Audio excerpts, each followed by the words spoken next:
SPN9 news और मैं हूं आपके साथ श्रुति। कोरोना वायरस का कहर पूरी दुनिया पर जारी है, जिसमें भारत भी है। तेजी से फैल रही इस महामारी की रोकथाम के लिए अब तक कोई दवा इजाद नहीं हो पाई है। इस संक्रमण से बचने के लिए लोग कई तरह की सावधानियां बरत रहे हैं। इसके लक्षण आम सर्दी जुकाम की तरह है। बुखार आना, गले में खराश होना, सूखी खांसी, मांसपेशियों में दर्द और सांस लेने में तकलीफ इसके लक्षण हैं। लेकिन अब इसके कुछ नए लक्षण भी सामने आए हैं। जी हाँ, बता दें आपको कि जर्मनी के एक्सपर्ट्स ने जो नए लक्षण बताए हैं, उसके अनुसार कोरोना से संक्रमित लोगों में सूंघने और स्वाद लेने की क्षमता खराब हो जाती है। ये लक्षण 66% मरीजों में दिखा। एक अन्य नए लक्षण में डायरिया भी हो सकता है। ये लक्षण कोरोना के 30% मरीजों में दिखाई दिया है। इस तरह वायरस से संक्रमित ज्यादातर मरीजों में पहले बुखार होता है। इसके अलावा थकान, मांसपेशियों में दर्द और सूखी खांसी भी हो सकती है। वहीं कुछ लोगों को 1 या 2 दिनों के लिए उल्टी या डायरिया का भी अनुभव हो सकता है। भारत में कोरोना के अब तक 250 मामले सामने आए हैं।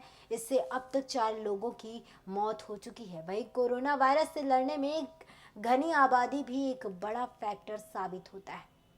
इस में भी कोरोना का खतरा बढ़ जाता है।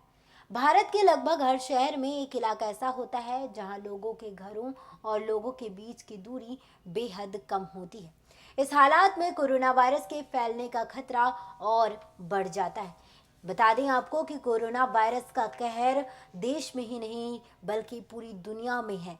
वहीं जिस तरह से इसे निजात पाने के लिए डॉक्टर्स पूरी तरह से कोशिश कर रहे हैं, वैज्ञानिक पूरी तरह से कोशिश कर रहे हैं इसके दवाइयों को लेकर, वही बता दें आपको कि अब तक कोई भी दवा इजाद नहीं हो पाया है। अब ऐसे में जहाँ पर कोई दवा नहीं है या फिर जहाँ पर अगर देखा जाए तो इसका कहर, इसका डर पूरे देश में ही नहीं बल्कि विदेशों में भी, बल्कि दुनिया भर में फैल रहा है। ऐसे में सभी को मिलकर इसके लिए इस चुनौती का डट कर सामना करना होगा और इसके लिए सावधानियां बरतनी बहुत ज़्यादा ज़रूरी है। जी हाँ, कोरोना वायरस से लड़ने के लिए सावधानी ज़्यादा ज़रूरी है कि बरता जाए। अगर बता दें आपको कि सैनिटाइज का उपयोग किया जाए और हैंड वॉश का उपयोग किया जाए।